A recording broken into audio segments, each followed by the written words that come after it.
For the last 20 years, I've been known as South Africa's EQ lady, and with the book that you probably will recognize the cover of, many of you, I was known as the EQ lady with the red book.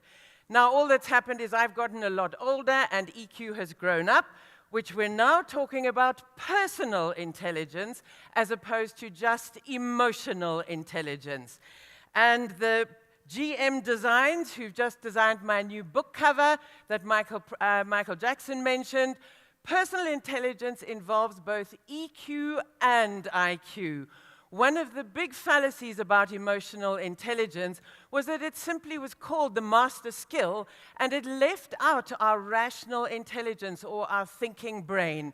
Now, the thinking brain is literally wired up.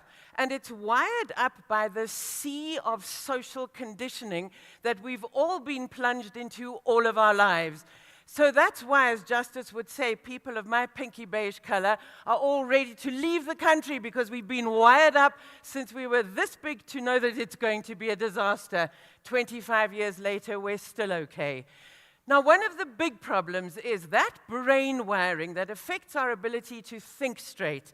That brain wiring is scuppered constantly by how we feel.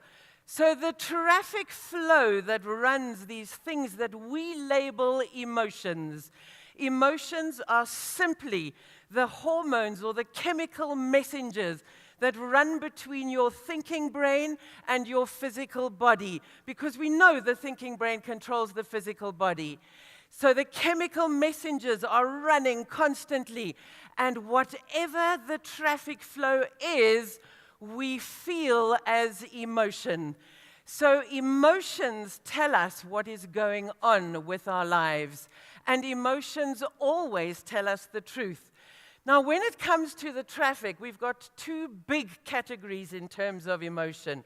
One is the ability to love life. And if we love life, all the challenging bits, knowing that those challenges are simply going to actually be learning lessons that we'll get stronger from.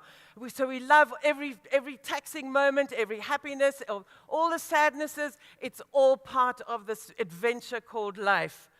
And then there's the other one called fear. Now, the problem is we can't love life and fear it at the same time. Literally, the way that our cells in our body operate, they can't do a little bit of love and a little bit of fear at the same time. I guess it's a bit like being a little bit pregnant. So when it comes to what runs our lives, that because of the way we've been wired, and the way that we've been wired is because that we want more constantly. So we've been wired to manage life's load. And that load, we wanted more, and now we've got it. And all that's happened is that there's more and more and more and more.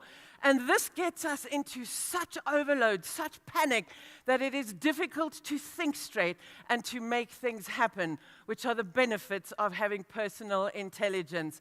Now, what happens in the morning? Our child says, I need 50 rand for the teacher at school. Panic! Because you haven't got it. So you get into the traffic, you find it from somewhere. You get into the traffic and somebody cuts you off. Panic! And it's up and the levels are going, we're in overload again. And you get into the office and panic! Because the boss has looked at you scared. What has he or she found out? And then the budget this afternoon. Panic! And then my credit, my debit, and panic! And then, oh my God, I'm going to live till 100. Panic! And we've heard about gazillions and billions and this and exponential change, and it's all panic! But fortunately, we can use our rational mind to control the Stone Age brain that is panicking. Now, how are you feeling? A bit panicky? What I'd like you to do is close your eyes. Just close your eyes and listen to the sounds around you. And it doesn't matter what those sounds are. Soon as that panic starts, we can use our rational thinking mind to control these out-of-control emotions. Because the one thing we're lacking is margin. The one thing we're lacking is breathing space. Ladies and gentlemen, if you want me to teach your staff or your teams to be so damn good that no one can ignore them, I'll see you at the next conference. Thank you.